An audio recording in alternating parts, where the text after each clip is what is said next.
ચાલો વિદ્યાર્થી મિત્રો, આજે સરસ મજાના ટોપિકની ચર્ચા કરવા જઈ રહ્યા છીએ. તે શું છે તો કે પાસ્ટ કન્ટિન્યુઅસ ટેન્સ, એટલે કે ચાલુ ભૂતકાળ જે છે તેની આજે આપણે સંપૂર્ણ ચર્ચા કરવાના છીએ. ચાલુ ભૂતકાળ ક્યારે વપરાય, તેનું સ્ટ્રક્ચર શું છે અને તેને કઈ રીતે ઉપયોગમાં લેવાય તેની બધી જ માહિતી આપણે મેળવીશું. તો આજે તે એકદમ સરસ મજાના નાના ટોપિકની સાથે આગળ વધવાનું છે. તો આ ટોપિકને અંત સુધી બન્યા રહો અને માણો ચાલુ ભૂતકાળને. સૌપ્રથમ તો ચાલુ ભૂતકાળ કહેવાય કોને? તો કે ચાલુ ભૂતકાળ એટલે ભૂતકાળમાં જે તે સમયે કોઈ ક્રિયા ચાલુ હતી તેવું દર્શાવવા માટે વપરાતો કાળ એટલે ચાલુ ભૂતકાળ. ટૂંકમાં કહીએ તો કે ગઈકાલે હું રમી રહ્યો હતો, ગઈકાલે હું વાંચી રહ્યો હતો, ગઈકાલે તેઓ ચાલતા જઈ રહ્યા હતા. તો આ ચાલવાની ક્રિયા, રમવાની ક્રિયા, સુવાની ક્રિયા, બેસવાની ક્રિયા જે ચાલુ હોય છે તેવું દર્શાવવા માટે પણ ક્યારે તો કે ભૂતકાળની અંદર જે તે સમયે.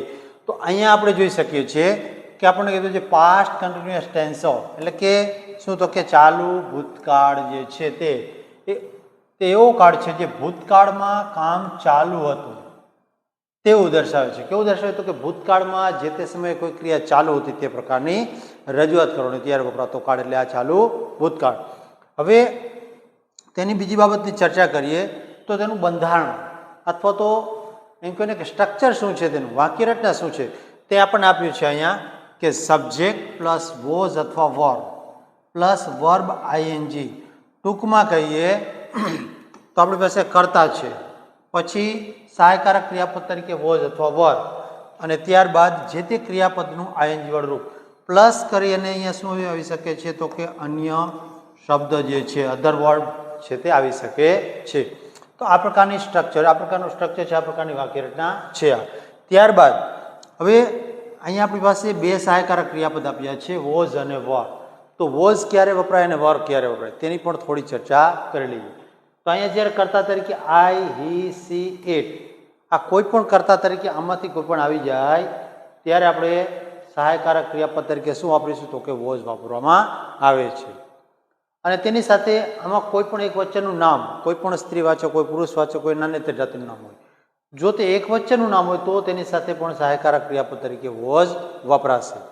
ત્યારબાદ અહીંયા આપ્યું છે યુ, વી અને ધે, એટલે કે બીજો પુરુષ એકવચન અને બહુવચન, પહેલો પુરુષ બહુવચન અને ત્રીજો પુરુષ બહુવચન, આ ત્રણની સાથે સહાયકારક ક્રિયાપદ તરીકે શું વપરાશે તો કે વર વપરાશે. બરાબર, તો આ છે તેનું સ્ટ્રક્ચર. અને બીજી બાબત કે અહીંયા જો કોઈ પણ બહુવચનનું નામ આવે તો તેની સાથે પણ શું આવશે વર. ફોર એક્ઝામ્પલ અહીંયા આપણે ચર્ચા કરીએ કે અહીંયા બોય છે, બોય છે તે એક વચનનું નામ છે, પરંતુ જો તેની જગ્યાએ આપણે કરી દઈએ કે બોયઝ, તો અહીંયા બોયઝ જે છે બહુવચન થઈ જાય તો ત્યારે તેની સાથે સહાયકારક ક્રિયાપદ તરીકે વર વપરાશે, અને જો વોઝ હોય તો તેની સાથે સહાયકારક ક્રિયાપદ તરીકે વોઝ વપરાશે. આપણે ખાસ ધ્યાનમાં રાખવાનું છે. ચાલો હવે તેના વિશેની ચર્ચા કરીએ અને આપણી પાસે વાક્યો જે છે તેની જે માહિતી મેળવીએ. તો સૌ પ્રથમ વાક્ય જે છે તેની વાત કરીએ તો આઈ વોઝ રાઇટિંગ. અહીંયા આપણી પાસે કીધું છે કે હું લખી રહ્યો હતો. આખું ગુજરાતી કરવા જઈએ તો એટલે કે આ એટલે કે કર્તા તરીકે આ વપરાય છે, તેની સાથે સહાયકારક ક્રિયાપદ વોઝ છે, અને પછી જે તે ક્રિયાપદનું આઈએનજી વાળું રૂપ છે. બીજી બાબત એ કે હજુ એક ટૂંકી ચર્ચા, કદાચ આપણે ભૂતકાળની ચર્ચા કરતા હોય તો ઠીક, પરંતુ અહીંયા ચાલુ કાળની ચર્ચા કરીએ છીએ. તો ચાલુ કાળના આઈએનજી માટેના નિયમ જે છે તે આપણને ખ્યાલ હોવા જરૂરી છે.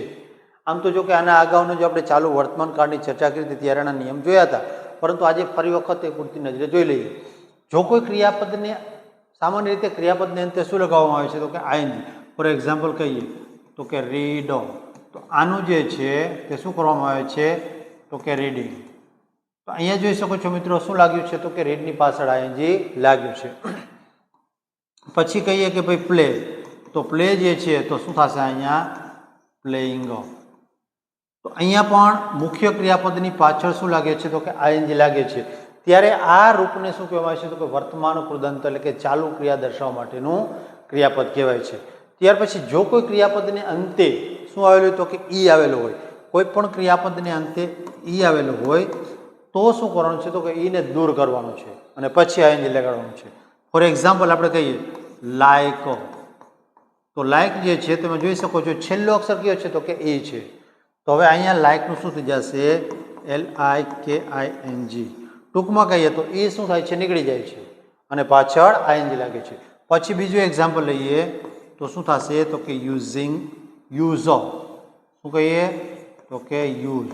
તો યુઝનું શું થશે USING. તો અહીંયા પણ જુઓ છો મિત્રો કે ઈ છે તે નીકળી જાય છે અને તેની જગ્યાએ શું આવી જાય છે તો કે ING આવી જાય છે. આ નિયમ છે. ત્યારબાદ એક બીજી ચર્ચા કરીએ કે જો કોઈ ક્રિયાપદ આવે આપણી પાસે અને તેને છેલ્લો અક્ષર શું હોય તો કે છેલ્લો અક્ષર જે છે તે વ્યંજન હોય અને તેના આગળ એક જ સ્વર હોવો જરૂરી છે. એક જ સ્વર, ભારપૂર્વક કહું છું, એક જ સ્વર હોય તો આ નિયમ લાગુ પડશે. ફોર એક્ઝામ્પલ આપણે કહીએ કે સીટ. તો અહીંયા જુઓ છો કે છેલ્લો અક્ષર ટી એટલે કે વ્યંજન છે અને તેના પહેલા આઈ એટલે કે સ્વર છે. આખા શબ્દની અંદર આપણે અથવા તો જોડીની અંદર એક જ આઈ જોવા મળે છે. તો ત્યારે જ્યારે આનું આપણે રૂપાંતર કરીએ છીએ વર્તમાન કૃદંતમાં તો શું થશે તો કે SITTING. તો અહીંયા જુઓ છો મિત્રો કે ટી જે છે તે શું થઈ જાય છે બેવડાઈ જાય છે અને પછી ING લાગે છે. એ જ પ્રમાણે બીજું એક્ઝામ્પલ કહીએ તો શું કહીશું તો કે સ્ટોપ. તો શું થશે STOPPING. આ પ્રમાણે. તો અહીંયા પણ જુઓ છો કે પી છે તે બેવડાઈ જાય છે અને ત્યાર પછી ING લાગે છે. આ નિયમ છે. અને પછી એક કદાચ ખૂબ જ ઓછો જોવા મળતો અથવા તો નહિવત જોવા મળતો તેવો નિયમ છે તે જો કોઈ પણ ક્રિયાપદને અંતે શું હોય તો કે IE આવેલું હોય તો હવે અહીંયા શું કરવાનું છે તો કે આ IE છે તેને કાઢી નાખવાનું છે અને તેની જગ્યાએ શું લગાડવાનું છે તો કે YING. એનું એક્ઝામ્પલ જોઈએ તો ખ્યાલ આવશે. ચાલો એનું એક્ઝામ્પલ જે છે તે તો શું થશે તો કે ડાય, DIE. અહીંયા જુઓ છો મિત્રો કે ઈ અને આઈ એટલે કે છેલ્લા બે અક્ષર ક્યાં છે તો કે EI છે. તો આનું જ્યારે આપણે રૂપાંતર કરીએ તો શું થશે તો કે DYING, ડાઈંગ. બરાબર. તો આ નિયમ એક યાદ રાખવાનો છે. આ પણ ખૂબ જ મહત્વનું છે. ચાલો હવે આપણે આ મુખ્ય વાક્યની ઉપર ચર્ચા કરીએ. તો સૌપ્રથમ શું કીધું આઈ વોઝ રીડિંગ. રીડિંગને પણ શું છે રાઇટિંગ. હું લખી રહ્યો હતો. પછી સી વોઝ કુકિંગ એટલે કે તેણી રસોઈ બનાવી રહી હતી. પછી છે ધે વર સ્ટડિંગ તેઓ અભ્યાસ કરી રહ્યા હતા. ત્યાર પછી વી વર ડાન્સિંગ અમે નૃત્ય કરી રહ્યા હતા, ડાન્સ કરી રહ્યા હતા. પછી I was going to school હું સ્કૂલે જઈ રહ્યો હતો. ત્યાર પછી she was singing a song તેણી શું કરતી હતી તો કે એક ગીત ગાઈ રહી હતી, ગીત ગાવાની ક્રિયા ચાલુ હતી.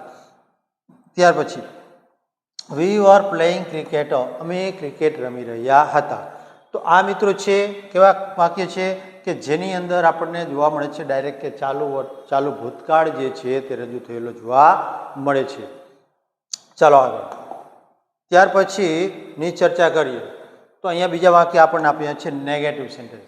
તો જ્યારે વાક્ય નેગેટિવ આવે છે ત્યારે તેની બંધારણ વાક્યનું બંધારણ કેવું થઈ જાય છે તો કે સબ્જેક્ટ એટલે કે કર્તા પ્લસ શું આવે છે તો કે વોઝ અથવા વર આવે છે પ્લસ નોટ આવે છે અને પ્લસ શું આવે છે તો કે ING વાળું રૂપ, ING વાળું રૂપ અને પ્લસ જે છે તે અન્ય શબ્દ પણ કર્મ અને અન્ય શબ્દ. આ પ્રમાણે. તો અહીંયા જુઓ છો મિત્રો કે માત્ર એક જ જગ્યાએ ફેરફાર થાય છે તો કે આ જગ્યાએ. અહીંયા જુઓ છો કે આ બંનેની વચ્ચે શું આવી જાય છે તો કે નોટ આવી જાય છે ત્યારે વાક્ય બને છે નકાર. ચાલો તો અહીંયા જોઈએ સી વોઝ નોટ કુકિંગ. જો અહીંયા આપણી પાસે વોઝ છે અને કુકિંગ છે.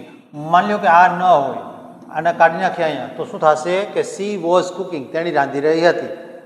હવે એને નકારમાં રૂપાંતર કરવું છે તો આ સહાયકારક ક્રિયાપદ વોઝ અને મુખ્ય ક્રિયાપદ કુકિંગ આ બંનેની વચ્ચે શું મૂકી દેવામાં આવે છે તો કે નોટ મૂકી દેવામાં આવે છે.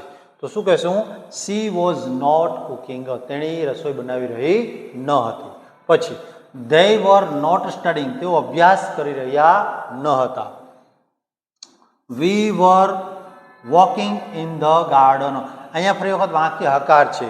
અમે બગીચાની અંદર ચાલી રહ્યા હતા. પણ જો આ વાક્યને નકારમાં રૂપાંતર કરવું હોય તો અહીંયા શું મૂકવામાં આવે છે નોટ. તો આ રીતે બને we were not walking in the garden અમે બગીચામાં ચાલી રહ્યા ન હતા. પછી I was not walking હું કાર્ય કરી રહ્યો ન હતો. she was not reading તેણી વાંચન કરતી ન હતી, ટૂંકમાં કરી રહી ન હતી. તો અહીંયા જુઓ મિત્રો, આ રીતે વાક્ય જે છે તે નકાર બનતું જોવા મળે છે. હવે તેના પછીની આગળની ચર્ચા કરીએ તો આવે છે વાક્ય ઇન્ટ્રોગેટિવ, એટલે કે પ્રશ્નાર્થ વાક્ય. પ્રશ્નાર્થ વાક્ય જ્યારે સામાન્ય બનાવવામાં આવે છે ત્યારે શું કરવામાં આવે છે, તો કે જે તમારી પાસે અહીંયા હેલ્પિંગ વર્બ વોઝ અથવા વર જે આવેલું છે તે કેના પહેલાં, તો કે સબ્જેક્ટ એટલે કે કર્તા પહેલાં લઈ લેવામાં આવે છે. માત્ર આટલો ફરક કરવાથી વાક્ય છે તે પ્રશ્નાર્થમાં રૂપાંતર થઈ જાય છે. તો એ જુઓ, he was was he playing શું તે રમી રહ્યો હતો. અહીંયા જુઓ, કર્તા જે છે બીજા સ્થાને આવ્યું છે અને સહાયકારક ક્રિયાપદ છે તે પ્રથમ સ્થાને આવ્યું છે. એટલે આ બંનેને ઇન્ટરચેન્જ કરવાથી વાક્ય છે તે શેમાં રૂપાંતર થાય છે, પ્રશ્નાર્થમાં રૂપાંતર થાય છે. પછી બીજું, વર ધે સ્ટડિંગ શું તેઓ અભ્યાસ કરી રહ્યા હતા. વર યુ લાફિંગ શું તમે હસી રહ્યા હતા. વોઝ હી રનિંગ શું તે દોડી રહ્યો હતો. પછી વર ધે પુશિંગ ધ કાર્ટ શું તેઓ કાર્ટ એટલે કે લારીને ધક્કો મારી રહ્યા હતા. તો અહીંયા જોઈ શકો છો કે જે તે ક્રિયા જે છે તેને રજૂ કરવા માટે એટલે પ્રશ્નાર્થ સ્વરૂપે રજૂ કરવી હોય તો માત્ર એક તફાવત આવ્યો છે. શું આવ્યો છે, તો કે વોઝ અથવા વર જે છે તે કર્તાના આગળ આવી જાય છે. ચાલો ત્યારબાદ ચર્ચા કરીએ તો જ્યારે કોઈ પણ વાક્ય આપણી સમક્ષ અહીંયા આવે છે તો કઈ રીતે તે રૂપાંતર થાય છે. જો I was reading a book એટલે કે હું બુક વાંચી રહ્યો હતો. પછી she was cooking while I was watching TV. હવે અહીંયા તમે જુઓ છો કે બે ક્રિયા ચાલુ છે. તો અહીંયા વાઇલ વડે ક્રિયા જે છે તેને દર્શાવી અને બે વાક્યને જોઈન્ટ કરવામાં આવે છે. ઘણી વખત બંને સાદા વર્તમાન કાળના શું કીધું અહીંયા કે આ પહેલું વાક્ય છે કે સી વોઝ કુકિંગ તેણી રસોઈ બનાવી રહી હતી. અને બીજું આઈ વોઝ વોચિંગ ટીવી હું શું તો કે ટીવી જોઈ રહ્યો હતો. જ્યારે તેની રસોઈ બનાવવાની ક્રિયા ચાલુ હતી ત્યારે હું શું ક્રિયા કરતો હતો, તો કે ટીવી જોવાની. તો આ બંને ચાલુ કાળની ક્રિયા દર્શાવી છે. બીજી બાબત કે માની લો કે ઘણી વખત જ્યારે અહીંયા પહેલું વાક્ય જે છે તે સાદા કાળનું દર્શાવવામાં આવે છે અને બીજું વાક્ય જે છે તે ચાલુ કાળનું દર્શાવવામાં આવે છે. ટૂંકમાં અહીંયા સાદો ભૂતકાળ હોય છે અને અહીંયા ચાલુ ભૂતકાળ આ રીતે રજૂ કરવામાં આવે છે. જો અહીંયા I was sleeping when he cold મી. તો અહીંયા શું કહે છે કે હું ઊંઘી રહ્યો હતો જ્યારે તેણે મને બોલાવ્યો. અહીંયા વેન એટલે કે જ્યારે અથવા ત્યારે આ પ્રમાણે. તો સામાન્ય રીતે જ્યારે ચાલુ ભૂતકાળને રજૂ કરવામાં આવે છે ત્યારે બે વાક્ય જોડાયેલા જોવા મળશે. કેવું, તો કે એક સાદા ભૂતકાળનું અને એક ચાલુ ભૂતકાળનું અથવા બંને ચાલુ ભૂતકાળના પણ ઘણી વખત જોવા મળે છે. આ બહુ રેર કેસમાં વપરાય છે બંને ચાલુ ભૂતકાળના. એક સાદો ભૂતકાળ છે ને એક ચાલુ ભૂતકાળ જોવા મળે છે. ચાલો ત્યારબાદ ચર્ચા કરીએ તો હવે પછી આપણે જે ચર્ચા કરશું તે ગુજરાતી વાક્ય જે છે આપણી સમક્ષ આવે તો તેનું કઈ રીતે અંગ્રેજીમાં ટ્રાન્સલેશન કરવું તેની ચર્ચા કરીએ. આપણે ત્રણેય પ્રકારની વાક્ય રચના છે તેનો અભ્યાસ કર્યો. હવે આપણે એના વાક્યની ચર્ચા કરીએ. તો પ્રથમ વાક્ય છે અમે ટીવી જોઈ રહ્યા હતા. અમે એટલે શું થશે, તો કે વી અને એની સાથે શું આવે સહાયકારક ક્રિયાપદ તરીકે, તો કે વર. વી વર મુખ્ય ક્રિયાપદ જોઈ રહ્યા હતા તો શું આવશે, વોચિંગ. વી વર વોચિંગ ટીવી. અમે ટીવી જોઈ રહ્યા હતા. આ પ્રમાણે. પછી બીજું વાક્ય જે છે તેની ચર્ચા કરીએ તો હું સ્કૂલ જઈ રહ્યો ન હતો. અહીંયા વાક્ય કેવું આવ્યું છે, તો કે નકાર. તો અહીંયા શું આવશે, નકાર એટલે કે આઈ. હું એટલે આઈ. પછી આઈની સાથે શું આવે, તો કે આઈ વોઝ. પછી નકાર છે એટલે નોટ. I was not. જઈ રહ્યો એટલે ગોઈંગ.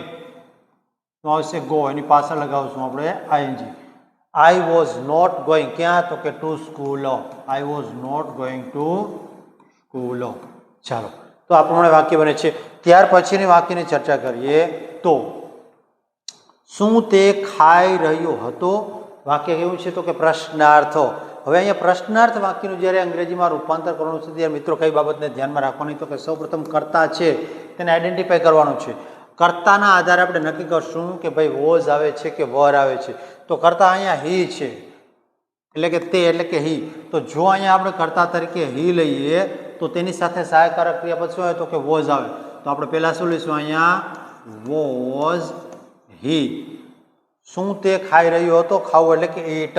શું કહીશું આપણે, eat ને પાછળ શું લગાવશું ing was he eating શું તે ખાઈ રહ્યો હતો છેલ્લે પ્રશ્નાર્થ ચિહ્ન પૂરું રહ્યો ત્યાં કરીએ તો રાહુલ પુસ્તક વાંચી રહ્યો હતો વાક્ય કેવું છે તો કે હકાર વાક્ય છે તો તેનું રૂપાંતર કરીએ તો શું કહીશું કે રાહુલ વોઝ વાંચન એટલે કે રીડિંગ હવે એના પછી જોશો તમે તો શું છે તો કે પુસ્તક Rahul was reading a book ચાલો આ પ્રમાણે ત્યારબાદ તેના પછીના વાક્યની ચર્ચા કરીએ તો શું અમે પ્રશ્ન પૂછી રહ્યા હતા વાક્ય કેવું છે તો કે પ્રશ્નાર્થ અહીંયા કર્તા તરીકે શું છે તો કે અમે એટલે કે વીની સાથે શું આવે તો કે વર વી શું છે પ્રશ્ન પૂછવાની વાત છે તો આસ્કની પાછળ શું લગાવીશું આપણે તો કે ing વર વી આસ્કિંગ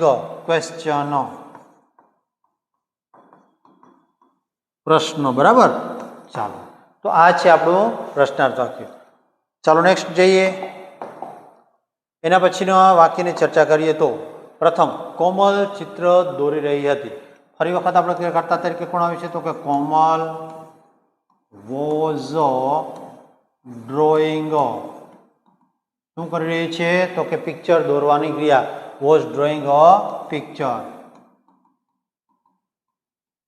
ચાલો નેક્સ્ટ સેન્ટેન્સ તે બારી બંધ કરી રહી હતી કરી રહ્યો હતો રહી હતી નહીં કરી રહ્યો હતો તો શું કરશું આપણે કે હી વોઝ બંધ એટલે ક્લોઝ પાછળ શું લગાવશું CLOS જો અહીંયા જુઓ મિત્રો અહીંયા છેલ્લે ઈ આવ્યો છે તો એને દૂર કરી અને આપણે ing લગાડવું પડશે તો શું આવશે CLOSING he was closing a door ચાલો પછીનું વાક્ય જોઈએ તું કપડાં ધોઈ રહ્યો હતો અહીંયા તું એટલે કે યુ શું કરશું અહીંયા યુની સાથે શું આવે વોઝ આવે કે વર તો કે વર યુ વર ધોવ શું આવશે you var washing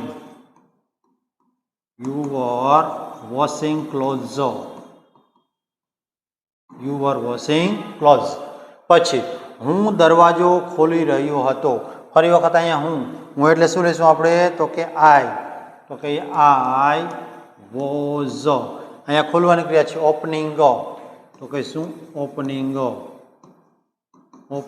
the door ને પણ a door I was opening a door પછી તે રસોઈ બનાવી રહી હતી તે એટલે શું છે જો અહીંયા આપણી પાસે સ્ત્રી છે કે પુરુષ તે નક્કી કઈ રીતે થશે તો કે અહીંયા રહી છે એવું દર્શાવ્યું છે તો આપણે અહીંયા સ્ત્રી તરીકે લઈશું અહીંયા સી વોઝ વાક્ય કેવું છે તો કે નકાર તેણી રસોઈ બનાવી રહી ન હતી તો પછી આપણે અહીંયા લઈશું વોઝ પછી not see was not making અથવા તો કુકિંગ ફૂડ તેણી રસોઈ બનાવી રહી નહોતી બરાબર તો આ છે આપણા ગુજરાતીમાંથી અંગ્રેજીના વાક્યો વિદ્યાર્થી મિત્રો આ જ પ્રકારનું સરળતાથી અને સિમ્પલ રીતે અંગ્રેજીને શીખવા માટે અમારી ચેનલની સાથે જોડાઈ જાઓ આપને નાનામાં નાના પ્રશ્નો છે તે સરળતાથી અને ઝડપથી સમજાઈ જશે ચાલો આપ સૌને અંગ્રેજી આવડી જાય એવી અપેક્ષાની સાથે આજના લેક્ચરની પૂર્ણાવતિ કરીએ જય હિન્દ અને જય ભારત